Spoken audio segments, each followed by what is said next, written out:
அன்பே கல்வாரி அன்பே,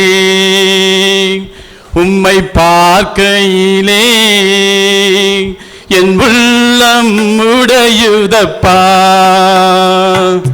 அன்பே கல்வாரி அன்பே,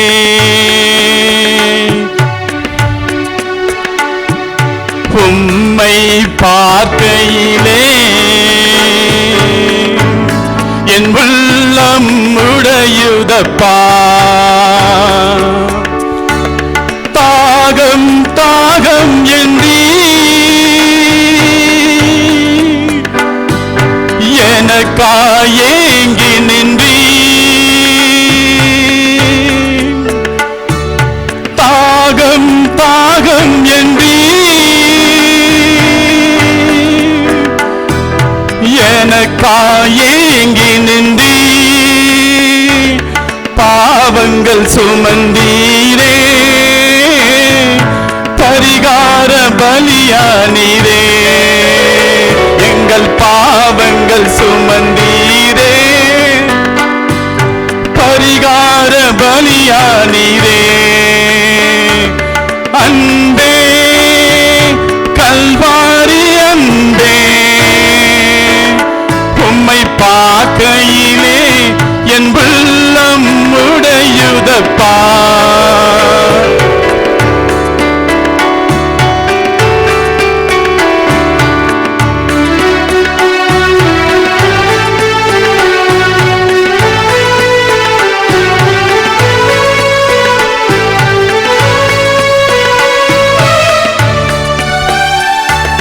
காயங்கள் பார்க்கின்றேன்,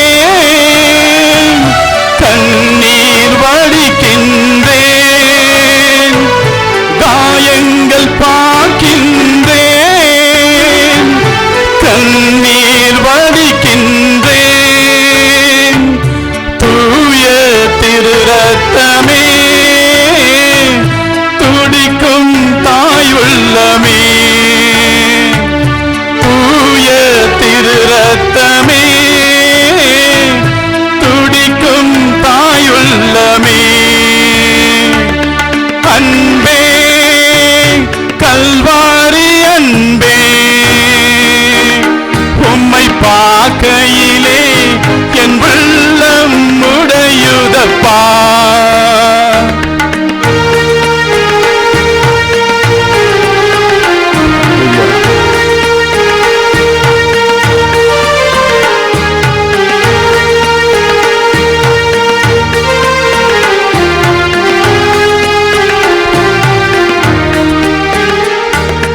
அணைக்கும் கரங்களிலே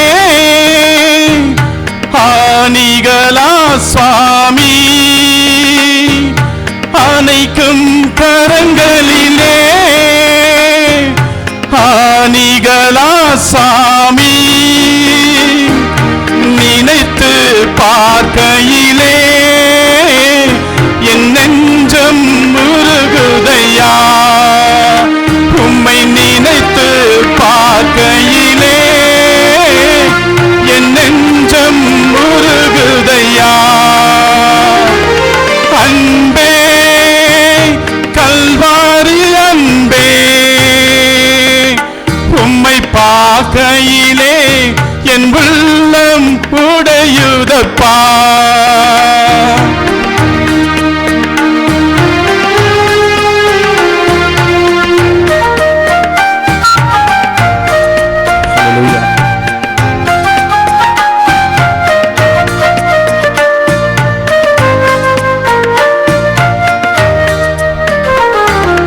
நெஞ்சில் ஓரூற்று நதியாய் பாயுதையா. நெஞ்சில் ஓரூற்று நதியாய் பாயுதையா. மனிதர்கள் முழங்கனுமே, மறுரூபமாகனுமே. எல்லா மனிதர்கள் முழங்கனுமே, மறுரூபமாகனுமே.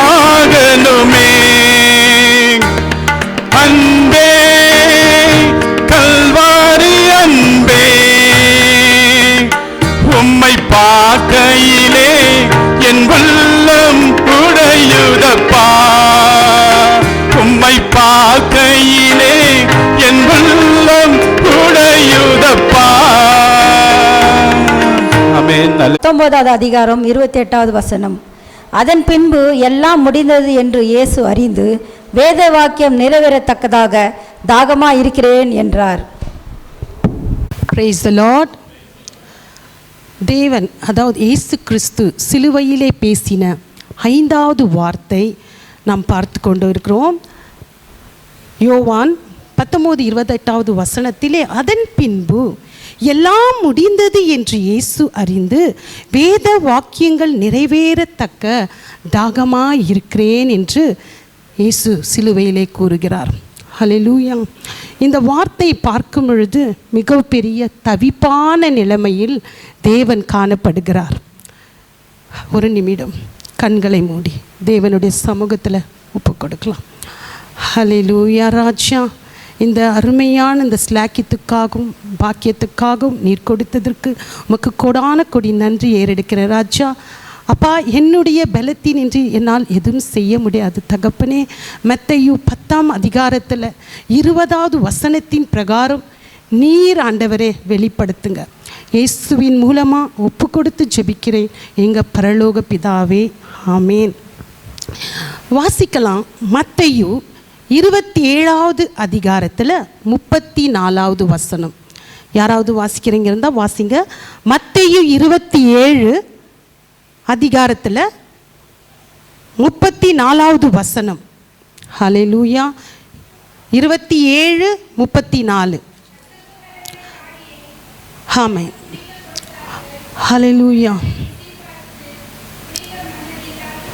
ஹல்லேலூயா. இங்கே பார்க்கும் பொழுது இயேசு கிறிஸ்துவுக்கு என்ன சொல்கிறாங்கன்னா, கசப்பு கலந்த காடியை அவருக்கு குடிக்க கொடுத்தார்களாம். அவர் அதை ருசி பார்த்து குடிக்க மனதில்லாதிருந்தார். ஏன் இயேசு கிறிஸ்துவுக்கு கசப்பை கொடுக்கிறார்கள்? ஏன் அவருக்கு இப்பேற்பட்ட தாகம் என்று சொல்லக்கூடிய ஒரு மீட்பருக்கு ஏன் அந்த இடத்துல கசப்பு கொடுக்கிறாங்க என்று சொன்னால், அவர் நமக்கு மாறாவின் தண்ணீரை மதுரமாகி கொடுத்த தேவன். அதாவது கசப்பான இருந்த தண்ணீரை நமக்காக அவர் மதுரமாக மாற்றி கொடுத்த தேவன். நம்ம மேலே அவர் வைத்திருக்கிற அன்பு நமக்கு கசப்பு கொடுக்கக்கூடாது என்று சொல்லி இனிமே கொடுத்த தேவனுக்கு என்ன கொடுக்குறாங்க என்று பார்த்தால் கசப்பு கொடுக்குறாங்க.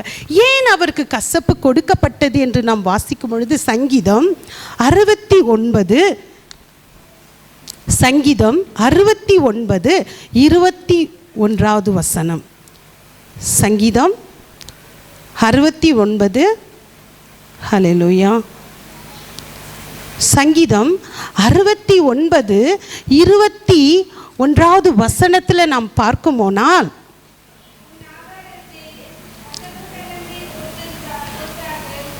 ஹல்லேலூயா ஹல்லேலூயா. இங்கே நாம் பார்க்கிறோம், என் ஆகாரத்தில் கசப்பு கலந்து கொடுத்தார்கள், என் தாகத்துக்கு காடியை கொடுத்தார்கள் என்று சொல்லி நாம் பார்க்கிறோம். ஆனபடினாலே ஆண்டவராக இயேசுவுக்கு ஏன் அப்பேற்பட்ட அந்த நிலைமையில கசப்பு கொடுக்கிறாங்க என்று சொல்லி பார்த்தோம் என்னால், வேத வாக்கியங்கள் நிறைவேறத்தக்க அவருக்கு கசப்பு கொடுத்தார். என் ஆகாரத்தில் கசப்பை கலந்து கொடுத்தார்கள் என்று சொல்லி வசனம் நிறைவேறத்தக்க தேவன் சிலுவையிலே சொல்லப்படுகிற வார்த்தை, நான் தாகமாய் இருக்கிறேன். ஏன் அவருக்கு கசப்பு கொடுக்கப்பட்டது என்று நாம் சொல்லி பார்க்கோமானால் நமக்கு நேரம் இல்லை. என்னாகம் வாசிக்கும் பொழுது என்னாகம் 5ஆம் அதிகாரத்தில் 18 28வது வசனம் வரைக்கும் நாம் வாசிக்கும் பொழுது அங்கே கசப்பு யாருக்கு கொடுக்கப்படும் என்று சொன்னால், பாவம் செய்தவர்களுக்கு. ஒரு பாவம் செய்தவர்களுக்கு அந்த கசப்பு கொடுக்கும் பொழுது, அந்த கசப்பான பதார்த்தத்தை அவங்க எடுக்கும் பொழுது அந்த வயிற்றில் இருக்கிற அந்த வயிறும் இடுப்பும் வீங்கிவிட்டு அந்த தேசத்தில் அவங்க உயிரோடு இருக்க நாள் முழுவதும் அவர்கள் அந்த தேசத்தில் சபிக்கப்பட்டவர்களாக இருப்பார்கள். அவர் சபிக்கப்பட்டவர்களாய் இருப்பதினாலே பாவத்தை அறியாத ஒரு தேவனுக்கு கசப்பை கொடுக்கிறாங்க. ஏன் என்று சொன்னால், அந்த சாபத்துக்கு அடையாளமாகவே அவர் முற்றிலுமா அவர் ஒப்பு கொடுத்தார். யாருக்கு என்று சொன்னால், நமக்கு, நம்முடைய மீறுதல்களுக்கு, நம்முடைய அக்கிரமங்களுக்கு, நம்மளுடைய பாவங்களுக்கு தன்னை தானே அவர் சிலுவையிலே முழுவதும் அர்ப்பணித்ததினாலே அந்த கசப்பை அவர் ஏற்றுக்கொண்டார். அந்த கசப்பு அவர் ஏற்றுக்கொள்ளாமல் போயிருந்தால் நம்மளுடைய வாழ்க்கையிலே இனிமையான வாழ்க்கை நாம் காண முடியாது இருந்திருக்கலாம். நாம் இப்பேற்பட்ட இந்த நிலைமையில நம்ம உட்கார்ந்து இருக்க முடியாத நிலைமையில் இருந்திருக்கலாம். அதனால் தான் வேத வாக்கியங்கள் நிறைவேறத்தக்க தேவன் அறிந்து இதோ நான் தாகமாய் இருக்கிறேன் என்று சொல்கிறார். அந்த சாபம், நம் செய்த சாபம் அவரை முற்றிலுமா என்ன ஆயிடுச்சு? அந்த கசப்பை அவர் ஏற்றுக்கொண்டார். கலாத்தியர் புஸ்தகத்தில் நாம் வாசிக்கும் பொழுது 3ஆம் அதிகாரம், கலாத்தியர் 3ஆம் அதிகாரத்தில் பாருங்க, 3ஆம் அதிகாரம் 13வது வசனம் இப்படியாக சொல்கிறது. கலாத்தியர் 3ஆம் அதிகாரம் 13வது வசனம் சொல்கிறது, மரத்தில் தூக்கப்பட்ட எவனும் அவன் சபிக்கப்பட்டவன் என்று எழுதியிருக்கிறபடி கிறிஸ்து நமக்காக சாபமாக்கி நியாய பிரமாணத்தின் சாபத்திற்கு நம்மை நீங்களாக்கி மீட்டுக் கொண்டார். ஹல்லேலூயா. பாருங்க, பாவத்தை அறியாத தேவன், பாவத்தை அறியாத ஒரு கர்த்தர் நமக்காக அவர் சிலுவையிலே நம்முடைய அக்கிரமங்களுக்காக பலியாட்டார். ஒரு சிலுவையில யார் அறைக்கப்படுவாங்க என்று சொன்னால் சபிக்கப்பட்டவர்கள், சாபத்தில் முழுமையா நிறைந்த இருக்கிற ஒரு மனிதரை தான் சிலுவையில அறையப்படுவார்கள். ஆனால் பாருங்க, கர்த்தரை அவங்க சிலுவையில அறையிறாங்க. ஏன்? வேத வாக்கியங்கள் நிறைவேறத்தக்க. வேத வாக்கியங்கள், ஒரு மனுஷனுடைய வாழ்க்கையில நடக்கக்கூடிய காரியங்கள் என்னென்று சொன்னால் தற்செயலாக தான் நடக்கும். நடந்த பிற்பாடு தான் ஒரு மனிதனுக்கு தெரியும், என் வாழ்க்கையில் இப்படி நடந்துச்சே, ஐயோ இப்படி நடக்காது இருந்திருந்தா நான் முன்னே தெரிஞ்சுதான் நடக்க முடிஞ்சு, இப்படியெல்லாம் யோசிக்கிற காரியங்கள் உண்டு. ஒரு மனிதனுடைய வாழ்க்கையில் நடக்கிற காரியங்கள் நடந்த பின்பு தான் தெரியும்.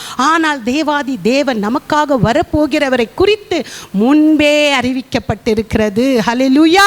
அவருடைய பிறப்பை குறித்து, அவருடைய இறப்பை குறித்து, அவருடைய உயிர்த்தெழுதலை குறித்து, அவர் மீண்டும் ராஜாதி ராஜாவா வருகிறதை குறித்து முன்பே அறிவிக்கப்பட்டிருக்கிறதினாலே வேத வாக்கியங்கள் நிறைவேறத்தக்க அவர் அறிந்து சிலுவையிலே சொல்லுகிறார் தாகத்தை குறித்து. ஹல்லேலூயா. இப்போ நம்ம பார்க்கும் பொழுது சில நேரத்தில் பிரேக் கொடுத்தாங்க, நம்ம ஓடி போய் ஒரு தண்ணீரை எடுத்தோம். அது நம் சரீரத்துக்கு தாகம் எடுக்கலாம், அடைக்க முடியும். ஆனால் நம் ஆத்மாவுடைய தாகம், அந்த சிற்றுண்டி நம்மளால் தீர்த்து கொள்ள முடியுமா? முடியாது. ஹல்லேலூயா. அது ஒருவராலும் அந்த தாகத்தை தீர்க்க முடியாது. நம்ம என்னதான் இருந்தாலும் அந்த தாகத்தை அடைக்கவே முடியாது. இங்கே ஆண்டவர் இயேசு கிறிஸ்து சொல்கிறார், நான் சிலுவையிலே தாகமாக இருக்கிறேன். யோசித்து பாருங்க, அந்த ராத்திரியில காட்டி கொடுக்கப்பட்ட அந்த ராத்திரி விடிய விடிய விடிய விடிய அவரை சித்திரவாதை பண்ணுகிற அந்த நேரத்திலும் கூட அவருக்கு தாகம் எடுக்கவில்லை. அந்த தாகத்தை குறித்து அவர் பேசவில்லை. அவரை கொண்டு போய் அந்த சிலுவையை அவ்வளவு உச்சான அந்த வெயிலில் அந்த சிலுவையிலே சுமக்க கொடுக்குறாங்க. அப்ப கூட அவருக்கு தாகம் எடுக்கவில்லை. அந்த அவர் அடித்த ஒவ்வொரு அடியின் நிமித்தம் நரம்பும் சதையும் ரத்தமா பிரிந்து ஓடும் பொழுது கூட அவர் தாகத்தை குறித்து பேசவில்லை. ஆனால் அப்பேற்பட்ட அந்த கொடூரமான நேரத்திலே சிலுவையிலே மரிக்கிற சற்று முன்பதற்கு முன்பதாக அவர் ஏன் இந்த தாகத்தை குறித்து பேசுகிறார்? எனக்கு அன்பான சகோதர சகோதரிகளே, என்னுடைய தாகம் என்ன? தேவன் ஏன் தாகத்தை குறித்து பேசுகிறார்? இந்த காலங்கட்டிலே அநேகருடைய மனிதனுடைய வாழ்க்கையிலே அநேக தாகங்கள் உண்டு. ஆனால் தேவனுடைய தாகம் என்ன இருந்தது? ஹல்லேலூயா. நாம் பார்க்கும் பொழுது அவர் மாறாவின் தண்ணீரை மதுரமா மாற்றின தேவன், கடல் மீது நடந்து வந்த தேவன், ஆகார் தன் பாலை வனத்திலே தன் மகனையும் அவனுக்கு தாகத்தை தீர்த்த கொடுத்த தேவன், யாத்ராகமலை பார்க்கும் பொழுது இஸ்ரவேல் ஜனங்கள் தாகத்துக்கு அழியும் போது கண்மலையை பிளந்து தண்ணீரை வர செய்த தேவன், சிம்சோனை பார்க்கும் பொழுது கழுதையின் தாடியின் எலும்பினால் பெலிஸ்தரை கொன்று போடும் பொழுது அந்த பெற்ற நிலைமையில அந்த மனிதனுக்கு தாகம் எடுத்த நிமித்தம் மரணம் போகிற நேரத்தில் கர்த்தரை நோக்கி விண்ணப்பம் செய்யும் பொழுது கர்த்தர் சிம்சோனுடைய தாகத்தை தீர்த்த தேவன் இன்றைக்கு சிலுவையிலே சொல்லுகிறார், நான் தாகமா இருக்கிறேன், நான் தாகமாயிருக்கிறேன். ஹல்லேலூயா. சாதாரண ஒரு மனிதன் அண்டையிலே போய் தன் தாகத்தை தீர்த்து கொள்ள வேண்டிய அவசியம் அவருக்கு இல்லை. ஆனால் இங்கே சொல்லுகிறார், நான் தாகமாயிருக்கிறேன். அவருடைய தாகம் என்ன இருந்தது? அவருடைய தாகம் எப்பேற்பட்ட இருந்தது. அவர் இந்த பூமியில் வரும் பொழுது தன் பிதாவின் சித்தத்தை நிறைவேற்றுவதற்குள்ளே அவருக்குள் இருந்த தாகம். யோவான் 4ஆம் அதிகாரத்தில் நாம் பார்க்கும் பொழுது வாசிங்க, யோவான் 4வது அதிகாரம். ஹல்லேலூயா. யோவான் 4வது அதிகாரத்தில் 34வது வசனம் இப்படியா சொல்கிறது. இயேசு அவர்களை நோக்கி, நான் என்னை அனுப்பினவருடைய சித்தத்தின்படி செய்து அவருடைய கிரியைகளை முடிப்பதே என்னுடைய போஜனமா இருக்கிறது. அவருடைய தாகம் எப்பேற்பட்டதா இருந்ததா? பிதாவின் சித்தத்தை செய்யக்கூடிய தாகமாயிருக்கிறது. வேத வாக்கியங்கள், அதாவது சிலுவையிலே வேத வாக்கியங்கள் நிறைவேறத்தக்கதான் நான் தாகமாயிருக்கிறேன் என்று சொல்லுகிறார். ஹல்லேலூயா. இந்த நாளிலே அநேக தாகம் நம்முடைய வாழ்க்கையில் உண்டுதான். ஆனால் கர்த்தருடைய தாகம் பாருங்க, அப்பேற்பட்ட அந்த கொடூரமான நேரத்தில் கூட அந்த 7 வார்த்தைகளை அவர் வெளிப்படுத்துகிறார் என்று சொல்லி பார்க்கும் பொழுதுதான் அந்த 7 வார்த்தையிலே பல போன்ற ஆவியின் அர்த்தமுள்ள வார்த்தைகளை அவர் வெளிப்படுத்துகிறார். சாதாரண ஒரு பெற்றோர்களுக்கு, பொல்லாத பெற்றோர்களுக்கு தன் பிள்ளைகளை குறித்து ஏதாச்சும் ஒரு பாவம் அவங்களுக்குள்ள நெருங்கிச்சோ, ஒரு பலவீனம் நெருங்கிச்சோ, ஏதோ ஒன்று நெருங்கிட்டா அவங்க சொல்லக்கூடிய வார்த்தை என்னன்னா, ஐயோ ஏன் என் பிள்ளைக்கு இப்பேற்பட்ட கஷ்டம், ஏன் என் பிள்ளைக்கு இப்பேற்பட்ட பாடு, இந்த பாடு எனக்கு வந்திருக்க கூடாதா என்று சொல்லி பொல்லாத பெற்றோர்களா மனிதர்களா வாழுகிற நமக்கே அப்பேற்பட்ட ஈவு இருக்கிறது என்று சொன்னால், நமக்கு ஜீவனை கொடுத்து நம்முடைய ஜீவனத்தை பாதுகாத்து நம்முடைய பாவங்களை அக்கிரமங்களை அவர் சரீரத்திலே முழுமையாக ஏற்றுக்கொண்ட தேவனுக்கு நம் மீது எப்பேற்பட்ட பாசம், அன்பு, நேசம் இருக்கிறது. ஹல்லேலூயா. இந்த நாளிலே கூட பாருங்க, அவருடைய தாகம் எதை குறித்து அவர் வெளிப்படுத்துகிறார், சிலுவையில் எதற்கு தாகம் என்று உரைக்கிறார். இந்த நாளிலே பாருங்க, எரோமியா 2வது அதிகாரம்,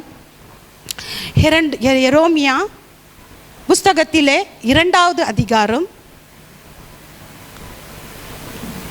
2வது அதிகாரத்தில் 13வது வசனத்தை நாம் பார்ப்போம். என் ஜனங்கள் 2 தீமைகளை செய்திருக்கிறார்கள். என் ஜனங்கள் 2 தீமைகளை செய்திருக்கிறார்கள். ஒன்று, ஜீவ தண்ணீராகிய ஊற்றாக என்னை விட்டு விட்டார்கள். 2வது, வெடிப்புள்ள தொட்டிகளை தங்களுக்கு வெட்டி கொண்டார்கள். ஹல்லேலூயா. பாருங்க, அவருடைய ஏக்கம் எப்பேற்பட்டதா இருக்கிறது, அவருடைய தாகம் எப்பேற்பட்டதா இருக்கிறது. என் ஜனங்கள் தீமைக்கு என்ன செஞ்சிட்டாங்களா? தீமை உள்ள தொட்டியை, அதாவது அந்த தொட்டி ஒரு ஓட்ட தொட்டியை பிடித்து கொண்டிருக்கிறாங்க. ஜீவ ஊற்றாக இருக்கிற எண்ணெய் விட்டுட்டாங்களே. இன்னைக்கு அநேக அப்படித்தான் வாழ்ந்து கொண்டு இருக்கிறாங்க. ஜீவன் நதியா இருக்கிற எண்ணெய் விட்டுட்டாங்க. ஜீவன் இல்லாத இடத்துல நிரம்பி இருக்கிறாங்க என்று சொல்லி தாகமுள்ள வார்த்தையை அவர் வெளிப்படுத்துகிறார். தாகமுள்ள வார்த்தை, என் தாகமா இருக்கிறேன் என்று சொல்லக்கூடிய வார்த்தை. அவர் எவ்வளவோ தவிப்பான அந்த நிலைமையில யோசித்து பாருங்க. ஒருவேளை அவருக்கு சரீர தாகம் கூட இருந்திருக்கலாம். ஒரு மனிதனுடைய வாழ்க்கையில சாதாரண கொஞ்சம் நடந்து போனாலே கொஞ்சம் ஏதாச்சும் குடிக்கணும் என்று தோணும். ஆனால் அப்பேற்பட்ட அந்த கொடூரமான நேரத்தில் அவருக்கு தாகம் இருந்திருக்கலாம். ஆனால் வசனம் சொல்கிறது, அவரை துன்புறுத்தின எல்லா இடத்திலும் முற்றுமையாக அவரை தாழ்த்தினார் என்று சொல்லி 1 பேதுருல 2ஆம் அதிகாரத்தில் 22, 23 நாம் பார்க்கிறோம். முழுமையா அவர் ஒப்பு கொடுத்தார். ஏன் அவரை ஒப்பு கொடுத்தார் என்று சொல்லி பார்க்கும் பொழுது, நம்முடைய மீறுதல்களுக்காக, நம்முடைய அக்கிரமங்களுக்காக, நம்முடைய எல்லா கசப்பான காரியங்களை நம்மிடத்தில் நமக்கு சேராதபடி முழுமையா அவர் ஏற்றுக்கொண்டார். ஹல்லேலூயா. யோவான் 4ஆம் அதிகாரத்தில் சமேரியா பெண்ணை குறித்து நாம் பார்க்கிறோம். இந்த சமேரியா பெண்ணிடத்தில் தேவன் கேட்கிறார். 13வது வசனம் 14வது வசனத்தில் பார்க்கும் பொழுது, தாகத்துக்கு தண்ணி தா என்று கேட்கிறார். ஆனால் எங்கேயுமே அவர் தாகத்தை தீர்த்து கொண்டார் என்று எழுதப்படலை. ஆனால் இந்த பெண், பாவம் நிறைந்த ஒரு பெண்ணை பார்த்து தாகத்துக்கு தண்ணி தா என்று அங்கத்தான் அவர் டாபிக் ஸ்டார்ட் பண்றார். பாருங்க, அந்த பெண்ணை பார்த்து அவர் கேட்கிறார். ஆனால் அந்த பெண்ணிடத்தில் சொல்கிறார், நீ குடிக்கிற தண்ணீர் நிமித்தம் உனக்கு தாகம் எடுக்கும், ஆனால் நான் கொடுக்கிற தண்ணீர் நிமித்தம் நீ ஒருபோதும் தாகம் அடைய மாட்டா. ஏனென்று சொன்னால் நானே நித்திய ஜீவ ஊற்றா இருக்கிறேன். ஹல்லேலூயா. சிலுவையிலே ராஜாதி ராஜா தேவாதி தேவன் நமக்காக கூறப்படுகிற அந்த தவிப்பு நிலைமையில் நான் தாகமாக இருக்கிறேன். ஹல்லேலூயா. இந்த 7 வார்த்தைகளை நாம் கேட்கிற நாம் எப்பொழுது நாம் கேட்டு இதை தியானிக்கிறது மாத்திரமல்ல, நம்முடைய வாழ்க்கையில் இந்த 7 வார்த்தைகளை நாம் கடைபிடிக்கும் பொழுது தான் தேவனுடைய தாகத்தை தீர்க்கக்கூடியவர்களாக நாம் இருப்போம். ஹல்லேலூயா, ஹல்லேலூயா. இந்த நேரத்தில் நம்மை நாமே ஒப்பு கொடுக்கலாம். ஹல்லேலூயா, நம்மை நாமே ஒப்பு கொடுக்கலாம். தாகத்தை தீர்க்கக்கூடிய பிள்ளைகளாக நாம் வாழ வேண்டும் என்று சொல்லி. ஹல்லேலூயா. நன்றி ராஜா இந்த நேரத்திற்கு.